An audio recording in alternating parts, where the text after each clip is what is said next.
2024 সালের ছাত্র জনতার অভ্যুত্থানের আমার সহযোদ্ধারা, আপনারা কেমন আছেন?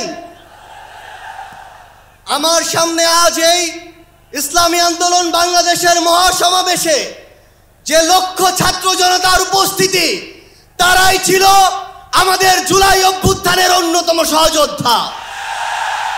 কে কি বলল সেটাতে আপনাদের আমাদের কিছু আসে যায় না। আমরা যতক্ষণ জুলাই অভ্যুত্থানের ওই স্পিরিটে নিজেদের বুকে ধারণ করে শহীদের যে আত্মত্যাগ, জুলাইয়ের যোদ্ধাদের যে রক্ত দেওয়া, সেগুলোকে আমরা যতক্ষণ ধারণ করে সামনের দিকে এগিয়ে চলবো, ততক্ষণ কারো প্রপাগান্ডা আমাদের কিছু আসে যায় না। ততক্ষণ ওই বিদেশি এজেন্টদের চক্রান্তে আমাদের কিছু আসে যায় না। আমাদের মনে আছে ওই 3, 4, 5 আগস্টে আমাদের আমির সাহেব, সিনিয়র নায়েবে আমির সাহেব কিভাবে মার্চ টু গণভবনের ঘোষণা দিয়েছিলেন।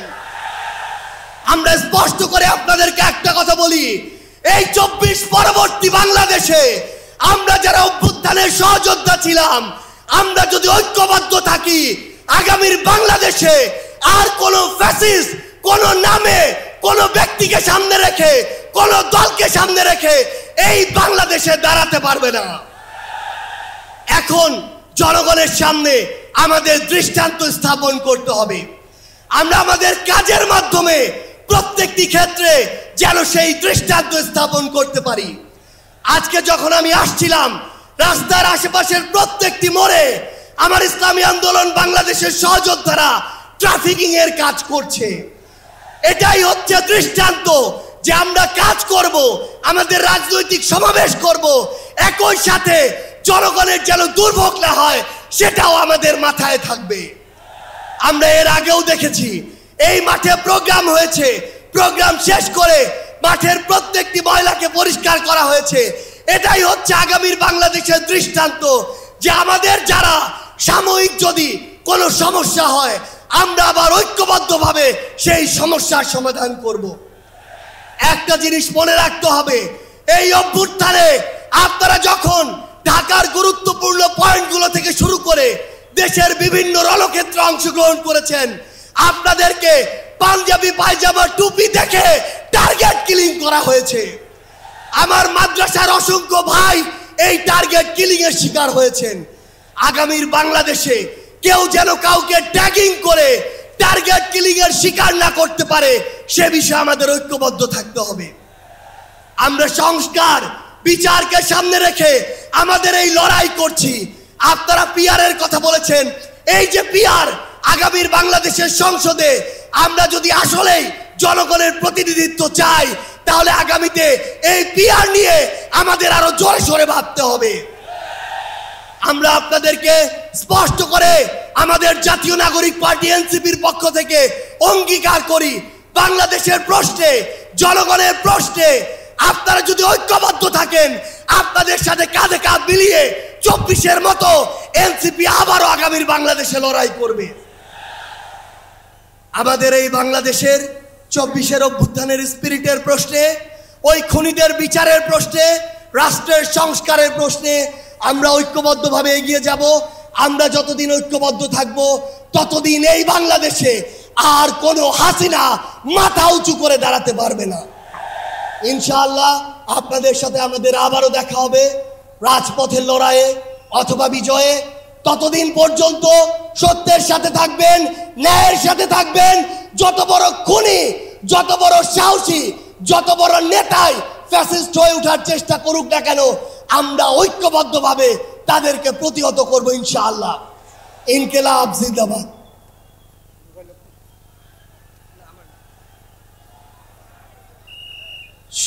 মাওলানা জালাল উদ্দিন আহমদ, জননেতা মাওলানা জালাল উদ্দিন আহমদ, মহাসচিব বাংলাদেশ খেলাফত মজলিস।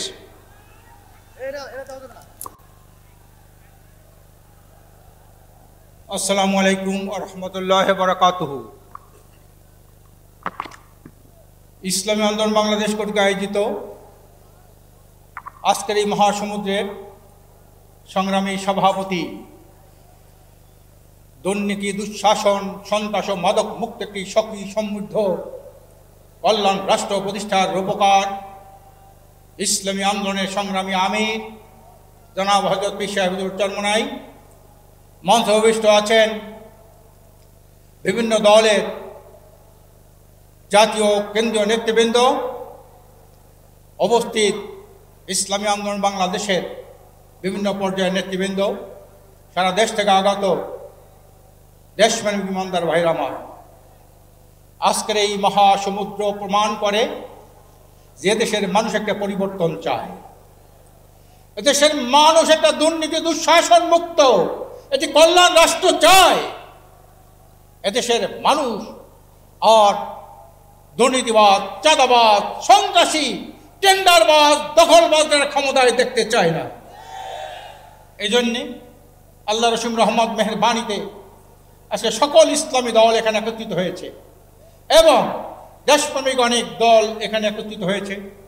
আজকের যে দাবি, তিনটা দাবি, মৌলিক দাবির কথা উত্থাপন করা হয়েছে।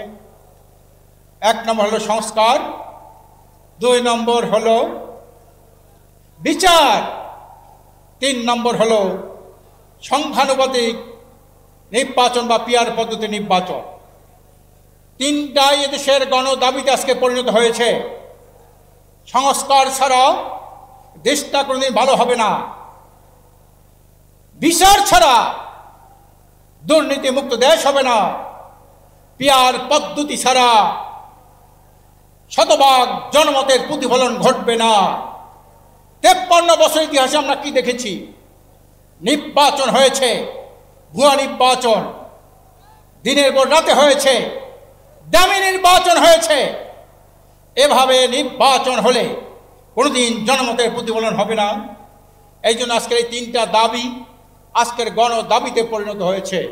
আজকে সকল মানুষ, সারা দেশের মানুষ আজকের পিয়ারের পক্ষে জেগে উঠেছে।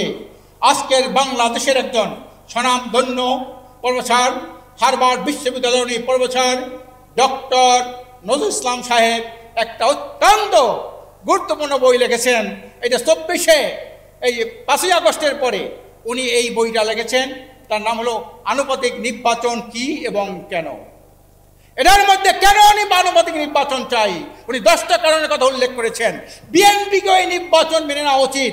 3টা কারণে বিএনপিকে এই পিয়ার নির্বাচন মেনে নেওয়া উচিত। উনি এই কথাগুলো এই বইতে উল্লেখ করেছেন। আপনারা প্রত্যেকে এই বই সংগ্রহ করে জেলায় জেলায়, থানায় থানায় এই বই নিয়ে যাবেন। আর এই পিয়ার পদ্ধতিটা মানুষকে আপনি বুঝাবেন কত সুন্দর পদ্ধতি। সারা বিশ্বের মধ্যে 91টা দেশে এই পিয়ার পদ্ধতি আছে। আমরা চাই আগামী নির্বাচনে শতভাগ মানুষের মতামতের প্রতিফলন ঘটুক। আমরা সবাই চাই না নাকি? কারা কারা পিয়ার চাই? নারায় থাকবে, নারায় থাকবে। প্রিয় ভাইরা আমার, আসুন আমরা আগামী নির্বাচনে পিয়ার পদ্ধতি নির্বাচন হবে। এখানে যারা বসা আছে সবাই কিন্তু পিয়ার চায়। এখানে বসা আছে জামাত ইসলামের কেন্দ্রীয় নেতৃবৃন্দ, তারা পিয়ার চায়। এখানে বসা আছে এনসিপির কেন্দ্রীয় নেতৃবৃন্দ, তারা পিয়ার চায়। এখানে বসা আছে ভিপি নুরুল হক নূর, ফিকে পিয়ার চায়। বলা আছে এখানে বসা আছে আপনার মুজিবুর রহমান, আপনার মঞ্জু, এবি পার্টি পিয়ার চায়। সকল ইসলামী দল পিয়ার চায়। এদেশের জনগণ পিয়ার চায়, বুদ্ধিজীবীরা পিয়ার চায়, শিক্ষাবিদরা পিয়ার চায়।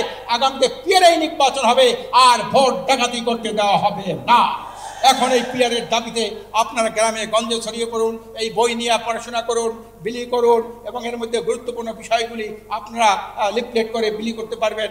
ইনশাআল্লাহ আজিজ আগামী নির্বাচন হবে একটি পিয়ার পদ্ধতির নির্বাচন ইনশাআল্লাহ। আমা তৌফিকি ইল্লা বিল্লাহ। সংগ্রামী সাথী ও বন্ধুগণ, ইসলামী আন্দোলন বাংলাদেশ কর্তৃক আয়োজিত আজকের এই বিশাল মহাসমাবেশে এখন বক্তব্য রাখছেন ইসলাম